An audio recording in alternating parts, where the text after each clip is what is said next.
Hello, everyone. The story of the frog at the bottom of the well is probably familiar to all of us.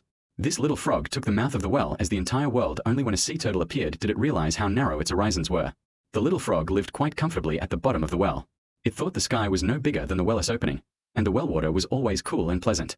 But it didn't know that this was not the full picture of the world. It was just that the frog was content with its current situation and unwilling to step out of its familiar small environment. Suddenly one day, an old sea turtle climbed up to the well's edge. Its shell still carried the scent of seaweed and fine sand. The little frog immediately became alert and shouted loudly, "This is my place." The sea turtle told the little frog that it came from the ocean.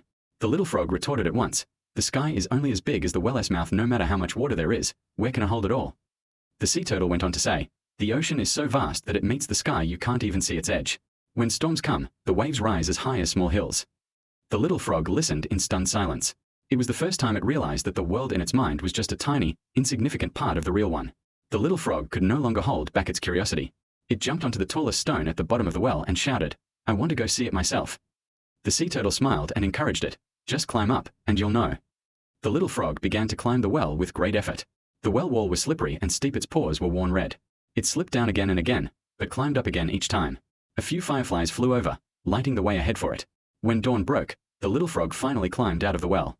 The moment it saw the ocean, it was completely dumbfounded. The sparkling sea stretched far into the distance, and seagulls soared across the sky. The scene was even more magnificent than the sea turtle had described.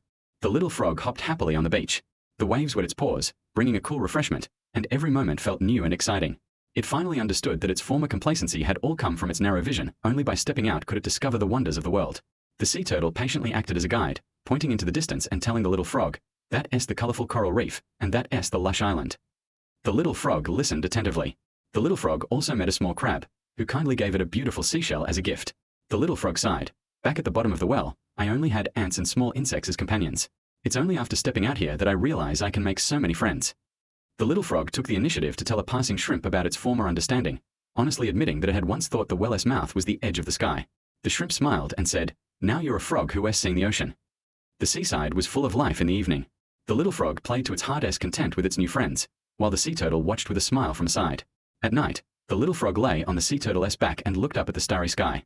It couldn't help but sigh, "There are so many more stars here than what I saw at the bottom of the well." The sea turtle said gently, "The world is far bigger than you imagine, and there are countless landscapes waiting for you to discover." What we need to remember is that the frog at the bottom of the well is not just a criticism. It is more of a reminder. Don't trap yourself in your comfort zone and stop making progress. Bravely step out of your well, reach out to the broader world, and your life's perspective will expand along with it.